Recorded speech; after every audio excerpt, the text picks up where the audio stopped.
Hey guys, weekend's here again. Hope you've had a good weekend. Here's a few quid. We're back with Widley, Fantasy Football, Game Week 3 review, looking ahead to Game Week 4.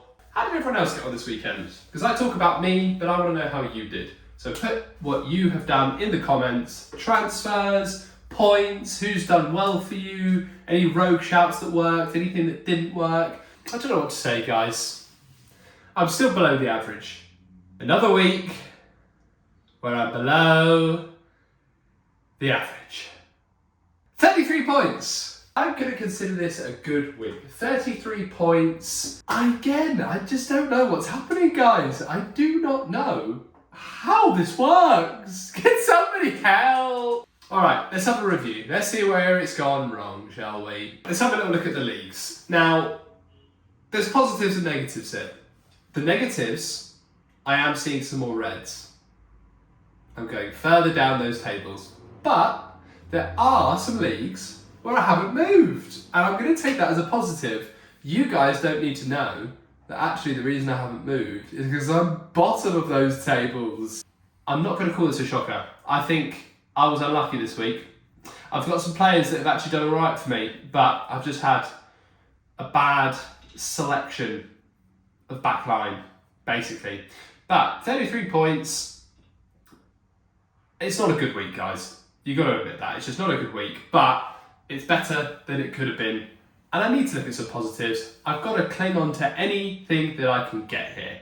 Still figuring this out, but I'm starting to understand it. Basically, this game is just pure luck. That is it. End of video. My starting 11 included Gabriel, who again did not play. So I actually at one point had a back line that was Christoph Asia no points, Gabriel no points, and Trent Alexander-Arnold. Because Christoph Asia and Gabriel didn't play, I have my trusty Bulldog on the bench, who was at home to Manchester City. He got me a point.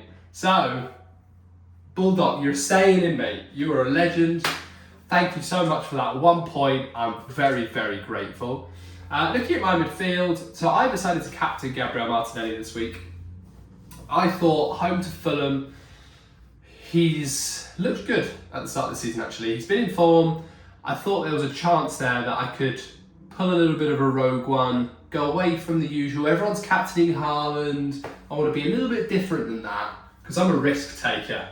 So I've gone Gabriel Martinelli and it didn't work, guys. It didn't work. Phil Foden was actually someone I bought in last week, and you know what, Phil?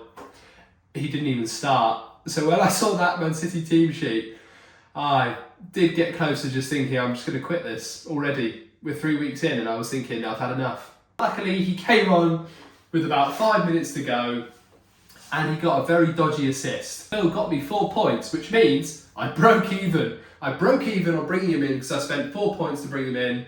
So Phil, you've done your job there, I think. I'm setting up for the future, guys. I'm thinking, you know what? Give everyone else a head start. Let them run with it. Let them go. Let them take the lead, and then you just watch. At some point, Widley is coming in for the win, and I'm going to fly up those leagues, and Phil is going to do it for me. Marcus Rashford, 7 points. Rashi got his assist. It was the best game week he's had.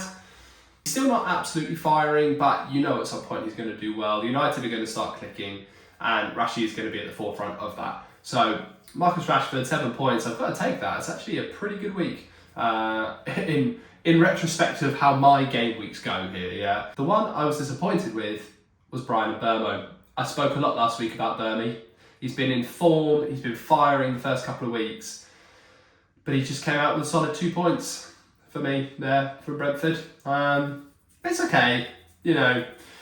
I'm not going to try not to get too disheartened with that one. I mean, I'm a little bit disheartened with it, but I think he will come good. So 2 points, we'll let him off this week. João Pedro, I'm starting to get annoyed with now because he's not starting. He comes off the bench, doesn't really do anything. 1 point, he's someone that I think is going to have to leave. The Ling up top. So as I said, I didn't captain Erling and he missed a penalty. Now I'm quite lucky that I didn't captain him. And I was watching that Man City game, and there's a little part of me that was hoping, you know what, I hope he doesn't score, because all you naughty captains out there that captain Erling Haaland, you'd be very disappointed. But he did end up scoring. So he did miss the penalty. He was still in positive points. Pretty good points as well. I got 4 from him, so thank you, Erling. Obviously, you're just a legend, and I'm forever grateful that you play in the Premier League. Nicholas Jackson, come on Jackson, he got his first goal for Chelsea. Again, has looked fantastic in the last few weeks. I knew he would come good. Chelsea have got a very good run of fixtures coming up. So Jackson, to get his goal against Luton, will give him a lot of confidence. Hopefully, he will start scoring pretty regularly. Now, as mentioned on the bench, so Turner didn't play, Jensen didn't play, 3 points from both of them each. Could have done with those, but obviously that's just give or take. Van Heck and Gabriel, 0 points because they didn't play and actually didn't even come on. So that's my team. That's 33 points from me. We'll just move on. Now, transfer time. I've decided I am going to have to spend 4 points this week. Okay, I'm going to be using my free transfer again, and I have to get rid of some of this back line. Now, what I have done, I got very, very excited at the performance of Raheem Sterling last week. So, Chelsea played Friday night, and on Saturday I bought him in. That is very impulsive, I'm aware of that, but I had to get rid of Jensen. I've decided. Now, Jensen is a great footballer, and he's pretty consistent. He gets me points. He's one of my favourite players, actually, in my team, because he's just thereabouts. I love watching him play for Brentford, but I needed to strengthen that midfield a little bit more as well. Raheem Sterling is in such good form, and Chelsea have a really nice run of fixtures coming up. With the injuries they have, Sterling is going to be playing regularly for Chelsea. The way I see it is if he gets more than 4 points in the next game, it's like a justified decision, you know. I had money in the bank, so getting rid of Jensen and bringing in Sterling could pay off for me. I feel confident in that, just looking at those next round of fixtures for Chelsea. Now, I have 4 out of these 5 defenders that are not getting points at the moment. Baldock, bless him, he came off the bench for me last week.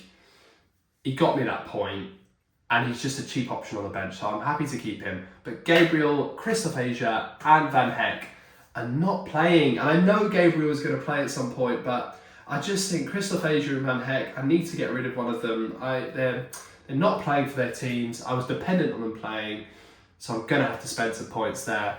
I'm getting rid of Van Heck. Now, the options that I can look at, as you can see, I've got 5.3 in the bank.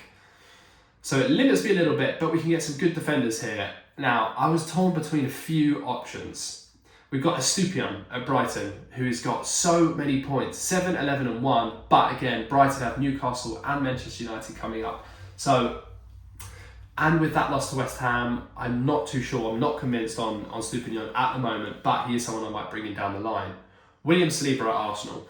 Saliba is the starting centre-back for Arsenal. He's been playing well. They've got United, Everton and Tottenham coming up. But I would have to swap him for Gabriel. If I was getting rid of Gabriel, I'd bring in Saliba. I don't want 2 Arsenal defenders there, so I'm going to move on from William Saliba. The other options I could look at here, we've got Josko Gvardiol. Now, 1.6 points and 2 points. He's been playing left-back for Man City, and he can also play centre-back. He is a very good option I'm tempted by. They've got Fulham, West Ham and Forest coming up, so some really good fixtures. And he's very attacking. He got forward a lot in that game against Sheffield. Fabian Schär is the other option as well. A good defender again. He's been playing regularly for Newcastle, but with that loss to Liverpool, that must have been very deflating. We've got Brighton coming up. Not too sure about Fabian Schär. Our other options in there, we've got Pedro Porro at Spurs. Now, Pedro Porro playing right back, 6 points against United, 6 points against Bournemouth. They've got Burnley, Sheffield coming up as the next 2 games before playing Arsenal. He is someone that I'm very interested in. Attacking wing back, Tottenham looking good under Big Ange. I think Pedro Porro could be a good shout for me.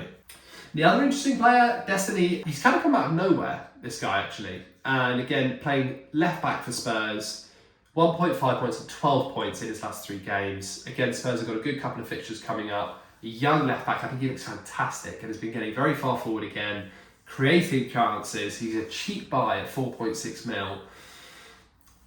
I'm torn between him and Pedro Porro, I must admit. I didn't think I was going to have any Spurs players in, but after seeing their performances recently, and they're very reliant on those defenders, those wing backs that can score them points, I think Destiny could be a good shout as well. It's him or Pedro Porro, I think. But I might have to mull on that for a little bit. And I'm going Pedro Porro. It was a very tight shout between the 2 of those Spurs wing backs, but I'm going with Porro. I think he's a quality defender. I'm bringing him in. He's going to strengthen that defence. Let's hit the confirm button. 4 points spent, but that defensive line is going to get me more points now. I needed someone who could play. I've had to jump the gun there. I would be getting rid of João Pedro as well if I had the budget, but I don't want to keep spending more points. Looking at my 11, what do we do? Definitely Gabriel comes straight off because he is home to Manchester United. He's not been starting. So I'm going to put Gabriel on the bench alongside Bulldog and João Pedro and Turner, who's away to Chelsea. This 11 looks pretty cool, I think, and I've got a decent fixture list. Sam Johnson in goal, home to Wolves. Wolves look like they've been struggling for goals. They did score a few goals in their EFL Cup round, but I think Palace are a very good team as well, so I'm confident Johnson could maybe get me a clean sheet there. Better chance than Turner away to Chelsea anyway. Pedro Porro comes straight in. Now they are away to Burnley, which won't be an easy game for them, but he comes straight in for me. I'm confident that he could create some chances, hopefully get an assist. Christoph Asia, home to Bournemouth. I think he's got a better chance than Gabriel. Pedro Porro and Alexander-Arnold are definitely going to be my two defensive starters there. Now, Raheem Sterling came in, as mentioned, so I've replaced Jensen with Sterling. I think this midfield is looking good. Could be getting some good points this week. And Burmo, staying with him, home to Bournemouth. Phil Foden, home to Fulham. I just really hope Foden starts. He's got to start him. He came off the bench and made an instant impact against Sheffield. So Foden has got to get back in that starting lineup. Rashford away to Arsenal. That's going to be a really, really, really good game. Really tight game. But Rashford can show up on those big days. Martinelli stays in, but he is not captain this week. Home to Manchester United. He's a good player, Martinelli. And again, can turn it on in those big games. So he stays in. Raheem Sterling comes straight in at home to Forest. I think Raheem could be, hopefully, my really positive shout for this week. That goal he scored against Luton, his first goal, it was giving me Eden Hazard vibes. Now, I'm not comparing the two, but if he stays on that sort of vibe, then Raheem, you're staying in my team. Erling Haaland, home to Fulham. Now, my question here, captain armband goes straight back to Haaland. He was frustrated against Sheffield. He got his goal, he missed his penalty. Usually, when the Ling is frustrated, he scores a lot of goals. So, I'm bagging a hat-trick here. Hat-trick for Haaland, home to Fulham. The big question is, do I throw in that triple captain? Our Game Week 3 winner last week has got me excited by triple captaining Sterling and it came off and I saw how many points he's got. So now it's teased me and I'm tempted with a triple captain on Haaland. My problem is I'm still not 100% sure because if he's not having the game that he likes, Pep is not afraid of just slinging him off on the 60th minute mark. With Alvarez in form, he can so easily go up top. And if I triple captain Haaland and he gets a blank and comes off on the 60th minute, oh God, that would haunt me. I'm going to stick with captain. I want to save my triple captain for a little bit later on because I'm still not 100% convinced on which teams are going to be performing. Like City look great, obviously, and they probably will win the league, but I don't think they're a guarantee this year. And I feel like there could be an underdog season. Like a Leicester from a few years back, I think there could be an underdog winning the Premier League this year. So, not convinced with City just yet. So I'm just going to hold off on that triple captain.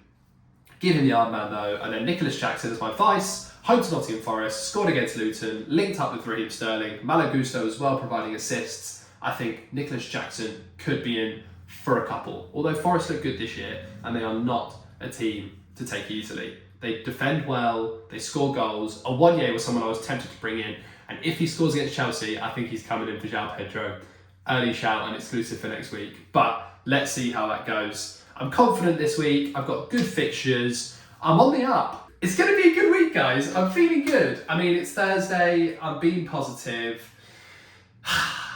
The fact I get to do this, the fact it's given me an opportunity to create and put things on YouTube, I'm grateful, I'm thankful. So, please, if you like the video, if you want to subscribe. I'm very early on in this still, so hopefully the content will get better and better, but I just appreciate any time, whether that's 30 seconds, 1 minute, or 10 minutes, or maybe half an hour, because one day there might be a video that's half an hour long when I am the winner of Game Week 4.